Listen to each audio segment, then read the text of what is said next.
अस्सलाम वालेकुम। आज की स्टोरी का उन्वान है तूफ़ानी रात। स्टोरी शुरू करने से पहले मेरी आपसे रिक्वेस्ट है कि प्लीज़ हमारी चैनल को सब्सक्राइब कर दीजिए। वो अंधेरी रात थी। अब्र करम ज़ोर शोर से बरस रहा था। बादलों की गरज दिल दहला देने वाली थी। बिजली की ये चमक किसी भी लम्हे आंखों की रोशनी ज़ायल कर देने को तैयार थी।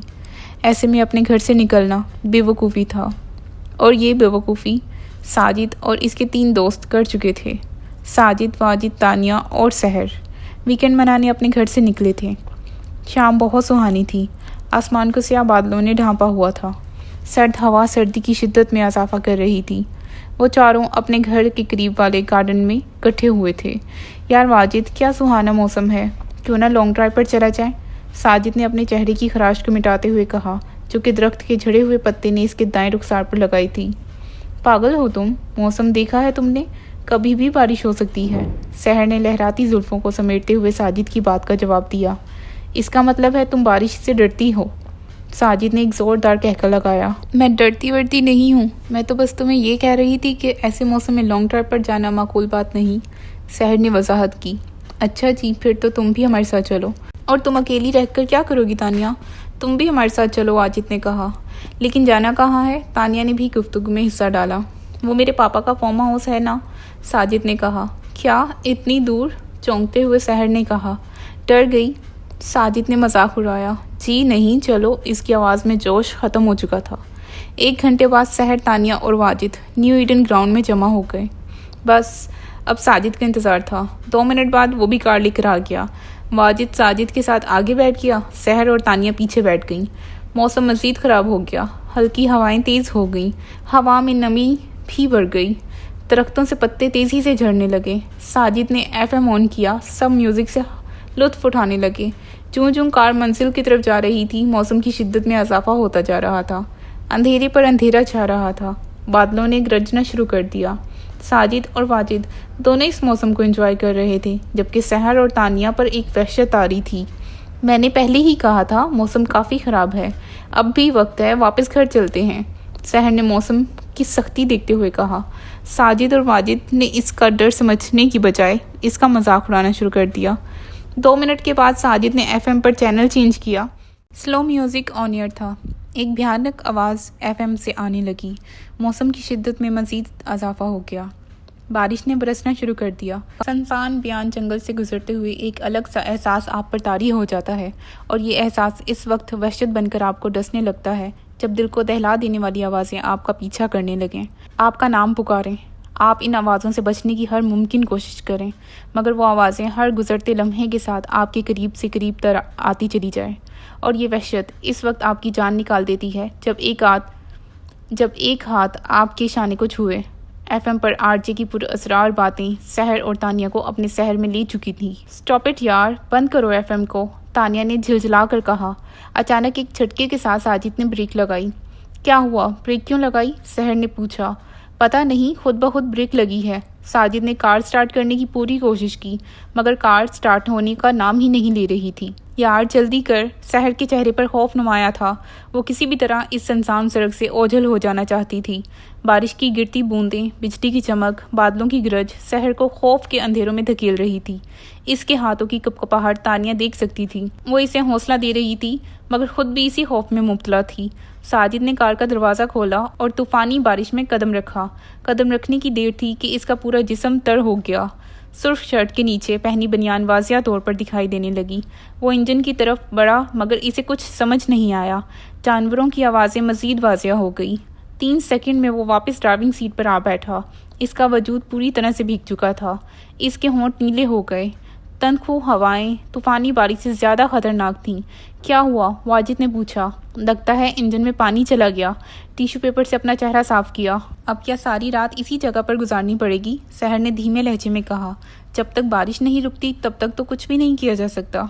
अचानक बारिश में अगर आपकी कार बियाबान जंगल में ख़राब हो जाए और अचानक एक साया आपको विंडो से नज़र आए। RJ की बातें जारी थी कि अचानक कोई बाहर से विंडो को खटखटाने लगा। कौन? मौसलाधार बारिश की वजह से बाहर कुछ नज़र नहीं आ रहा था। वाजिद की आवाज़ में भी कपकपाहट आ गई। यार दरवाज़ा मत खोलना, वाजिद ने समझाया, मगर साजिद ना माना। इसने दरवाज़ा खोला, मगर वहाँ कोई ना था। अचानक तेज़ हवाओं ने कार का रुख लिया। बारिश की बूंदें कार में दाखिल होने लगीं। साजिद की पैंट भी बारिश से गीली हो गई थी। यार जल्दी अंदर आ। सहर और तानिया के साथ साथ अब वाजिद भी मौसम के हसार में आ गया था। इसका वजूद भी खौफ के ज़ेरे असर हो गया। एक बार फिर विंडो पर दस्तक हुई, मगर इस बार एक साया भी नमूदार हुआ। साजिद ने गुस्से में दरवाज़ा खोला। क्या है, क्यों बार बार तंग कर रहे हो? साजिद ने बाहर निकलते ही इस पर जुमले कसना शुरू कर दिए। इसका चेहरा लंबे बालों से ढका हुआ था। इसकी कमर में खम था। बेटा, यहाँ अकेले रहना ठीक नहीं है। ये जंगल रूहों का भूखा है। जितनी जल्दी हो सके चले जाओ यहाँ से, वरना ये तुम्हें भी खा जाएगा। इस बुरे की आवाज़ मूसलाधार बारिश में भी कार तक पहुँच रही थी। सहर और तानिया मज़ीद घबरा गई। वाजिद भी अब बाहर आ चुका था। हमारी कार ख़राब हो गई है और यहाँ कोई मैकेनिक है? वाजिद ने इस बुरे शख्स से पूछा। इस जंगल में कोई मैकेनिक नहीं मिलेगा तुम्हें। हाँ, अगर चाहो तो मेरे साथ आ सकते हो। पास ही एक हवेली है, मैं इसकी देखभाल करता हूँ। चाहो तो आज रात वहाँ ठहर सकते हो। ये कहकर बुरा शख्स वहाँ से चल दिया। एक बार फिर बिजली चमकी। बादलों ने डर को हवा दी। तानिया फ़ौरन कार से बाहर आई। यार, इस तूफ़ानी रात में बाहर रुकने से बेहतर है इस बुरे शख्स के साथ इसकी हवेली ही चला जाए। ये जंगल में रात गुजारने से तो बेहतर है ना? इसके जिस्म पर कपकपी तारी थी। ठीक है, साजिद ने शाने उचकाए और बुरे शख्स को रोका। इसकी हंसी पहली बार नजर आई। सब इस बुरे शख्स के पीछे चल दिए। सुनसान सड़क पर बारिश की बूंदों के साथ इन सब के कदमों की आवाज़ भी सुनाई दी जा सकती थी। 1 मीटर के फासले पर एक हवेली नजर आई। लोहे का जालीदार गेट तूफानी हवा में खड़खड़ाहट की आवाज़ पैदा कर रहा था। एक बार फिर बिजली चमकी। सबने पहली बार इस हवेली की हौलनाकी को देखा। पूरी हवेली पर स्याही छाई हुई थी। एक अजीब सी आहट इस हवेली के बाहर से ही सुनी जा सकती थी। बुरे शख्स ने आगे बढ़कर मेन दरवाज़ा खोला। 10 फुट लंबा और 5 फुट चौड़ा दरवाज़ा जाज़िब नज़र तो ना था, मगर एक वहशत ज़रूर तारी थी इस पर। सब अंदर चले गए। सब दोस्त बारिश में मुकम्मल तौर पर भीग चुके थे। सबके जिस्म पर कपकपी तारी थी। हवेली में अंधेरा था। बिजली की चमक ने हर चीज़ को रोशन किया।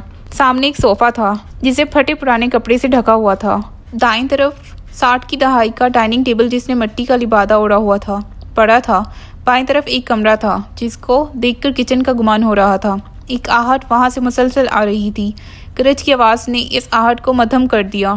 कितनी सुनसान हवेली है ये, आगे बढ़ते हुए तानिया ने कहा। अचानक दरवाज़ा बंद होने की आवाज़ आई। सब ने मुड़कर देखा। वहाँ कोई नहीं था। ये दरवाज़ा, सहर ने कहा। इसका चेहरा इसके डर को जाहिर कर रहा था। यह हवेली 100 साल पुरानी है। सब दरवाजे जाम हो चुके हैं। कब खुलते हैं कब बंद हो जाते हैं पता ही नहीं चलता। खैर, तुम ऊपर चले जाओ, आराम करो। बुरा शख्स किचन में चला गया और फिर 4 कैंडल्स हाथ में लिए वापस आया। ये लो, यहाँ रोशनी सिर्फ इन्हीं से होती है। और याद रहे, चाहे कुछ भी हो जाए, अपने कमरे से बाहर नहीं निकलना, वरना खिसियानी हंसी के साथ वो वापस किचन में चला गया। किचन में जाते ही वो हंसी गायब हो गई। बिजली की चमक ने एक बार फिर अंधेर हवेली को नीली रोशनी से जगमगा दिया। सब धीमे कदमों से सीढ़ियाँ चढ़ने लगे।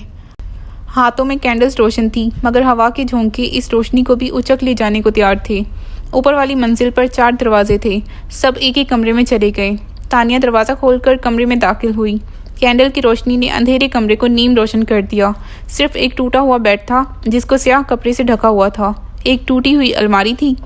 दीवार पर जानवरों के खाके बने हुए थे। बिजली की चमक इन खाकों में जान डाल देती। वो सहमते हुए बेड पर जा बैठी। इसका जिस्म भीगा हुआ था। इसकी नज़र अलमारी पर पड़ी। इसने कैंडल को बेड पर रखा और अलमारी की तरफ बढ़ी। बरसात ने इस अलमारी को जाम कर दिया। वो इसे खोलने की कोशिश कर रही थी। एक ज़ोरदार झटके से दरवाज़ा खुला। अलमारी खुलते ही इस पर एक मखौटा गिरा। इसको देखते ही इसकी चीख निकल आई। इसका सांस फूल गया। अलमारी में जाले ऐसे बुने हुए थे जैसे सालों से इसको ना खोला गया हो। एक चादर अलमारी में थी। इसने इसे उठाया और कर बेड पर जा लेटी। एक कपकपी इस पर तारी थी। बिजली की चमक और तेज़ हवाओं की आवाज़ें नहायत भयानक लग रही थीं। खड़खड़ की आवाज़ें इसकी नींद को उचक ले गईं। एक चीख की आवाज़ आई। वो डर गई, उठ बैठी। कदमों की आहट इसे सुनाई देने लगी। वो डरते हुए दरवाजे के करीब गई। कौन है, कौन है? डरसते लबों से पूछा, मगर कोई जवाब ना आया। इसने दरवाज़ा खोला, मगर वहाँ कोई ना था। लंबे सांस लेते हुए वो आगे बढ़ी, मगर अंधेरे के सिवा कुछ नज़र ना आया। बिजली चमकी तो इसकी आंखें खुली की खुली रह गईं। वहाँ कोई दरवाज़ा न था। वो दरवाजे जिनके ज़रिए सहर, वाजिद और साजिद अपने अपने कमरों में दाखिल हुए थे, सब गायब हो गए। साजिद, वाजिद, सहर, वो चिल्लाने लगी। गरज चमक में इजाफा हो गया। वो वापस मुड़ी तो एक और झटका लगा। इसके कमरे का भी दरवाज़ा वहाँ नहीं था, सिर्फ दीवार थी। वो घबरा गई। एक साया नमूदार हुआ, मगर फिर आंखों से ओझल हो गया। हर तरफ अंधेरा छा गया। वो चिल्लाने लगी, मगर वहाँ कोई ना आया। करवटें बदल बदल कर साजिद का जिस्म हलकान हो गया। वो नई जगह पर और गीले कपड़ों में सो नहीं सकता था। इसने दीवार की तरफ करवट ली। इसे ऐसे महसूस हुआ कि कोई इसके साथ लेटा है। इसने कन अखियों से पीछे देखने की कोशिश की, मगर अंधेरे में कुछ नजर न आया। इसने अपनी मुट्ठी खौफ से भींच ली। बिजली की चमक ने दीवार पर एक साया सा बनाया। वो चौंक कर उठ बैठा। पीछे मुड़कर देखा, मगर वहाँ कोई न था। खौफ इसके चेहरे से जाहिर होने लगा। कदमों की आवाज़ कमरे के बाहर से सुनाई देने लगी। इसने हाथ में कैंडल ली और नंगे पांव दरवाज़ा खोला। बाहर कोई नहीं था, सिर्फ अंधेरा और वहशत थी। वो आगे बढ़ा और वाजिद के कमरे का दरवाज़ा खटखटाया, मगर इसने दरवाज़ा ना खोला। अचानक सहर के कमरे से एक चीख की आवाज़ आई। वो इसके कमरे की तरफ बढ़ा। सहर, तुम ठीक हो? दरवाज़ा खोलो। वो दरवाज़ा खटखटाने लगा, मगर कोई जवाब ना आया। चीख भी गायब हो गई। पुरअसरार खामोशी ने आ घेरा। इसे ऐसा महसूस हुआ कि कोई इसके पीछे है। इसने मुड़कर देखा, मगर वहाँ कोई नहीं था। हाथ में मौजूद कैंडल हवा के झोंकों से बुझने को तैयार थी। तानिया का दरवाज़ा अध खुला था। वो आगे बढ़ा, कमरे में दाखिल हुआ, मगर वहाँ तानिया मौजूद न थी। तानिया, इसने पुकारा, मगर कोई जवाब ना आया। वो चलते चलते सीढ़ियों की तरफ बढ़ने लगा। किचन से आहट सुनाई दी। तानिया, ये तुम हो? इसने नीचे झांकते हुए पूछा, मगर कोई जवाब ना आया। आहट मज़ीद वाज़िया हो गई।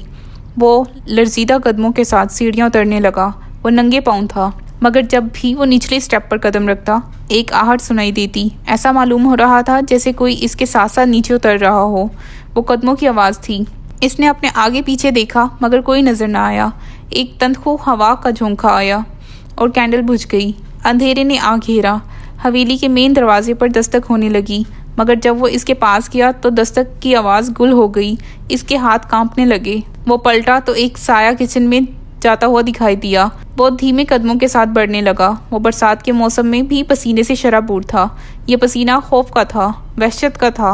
वो किचन के दरवाजे के करीब था। इससे पहले कि वो आगे बढ़ता, इसके शानों पर किसी ने हाथ रखा। एक चीख की आवाज़ गूंजी। इसका सांस फूल गया। आहिस्ता से पलटा। वहाँ तानिया थी, जो खुद भी खौफ के पसीने में डूबी हुई थी। तुम? इसकी आवाज़ हकलाने लगी। सांस को बहाल करने की कोशिश की। साजिद, इस हवेली में कुछ ना कुछ गड़बड़ है। हमें यहाँ से चले जाना चाहिए, तानिया ने घबरा कर कहा। और तुम ठीक कह रही हो, हमें बाकी दोनों को भी आगाह कर देना चाहिए। तेज़ कदमों के साथ वो वापस ऊपर आ गए। उफ, कितनी गर्मी है। वाजिद ने अपनी शर्ट उतार कर ज़मीन पर फेंक दी और दोबारा बेड पर लेट गया। चंद सेकंड बाद वही शर्ट किसी ने ज़मीन से इसके मुंह पर उछाल दी। वो चौंक गया, इधर उधर देखा। खिड़की खुली थी। लगता है हवा कुछ ज़्यादा ही तेज़ चल रही है। वो उठा और खिड़की को बंद करने लगा, मगर तेज़ हवाएं मज़ाहमत कर रही थी। इसने अपना हाथ बाहर की तरफ खिड़की को बंद करने की गर्ज से बढ़ाया तो एक सुर्ख रंग की बूंद इसके दूधिया बाजू पर नमूदार हुई। इसने बगौर देखा। वो खून की बूंद थी। इसने बाहर झांका, मगर वहाँ कुछ ना था। दोबारा अपने बाजू की तरफ निगाह दोहराई। वो खून अब गायब हो चुका था। यार वाजिद, लगता है सहर का असर तुझ पर भी होने लगा है, अपने आप से कहा। चेहरे पर मुस्कुराहट थी, मगर ये मुस्कुराहट इस वक्त गायब हो गई जब इसने अपने ज़ेबे तन ये बनियान पर खून के छींटे देखे। इसने इन्हें भी मामूली जाना और खिड़की बंद करने लगा और फिर वापस जाकर लेट गया। जैसे ही वो लेटा, एक तेज़ धार खंजर का साया इसको दीवार पर नजर आया। तानिया और साजिद अपार्टमेंट्स की तरफ बढ़ रहे थे। सहर इनकी तरफ दौड़ते हुए आई। इसका सांस फूला हुआ था। क्या हुआ सहर, तुम्हारी ये हालत? क्या हुआ? तानिया ने इसको हौसला देते हुए कहा।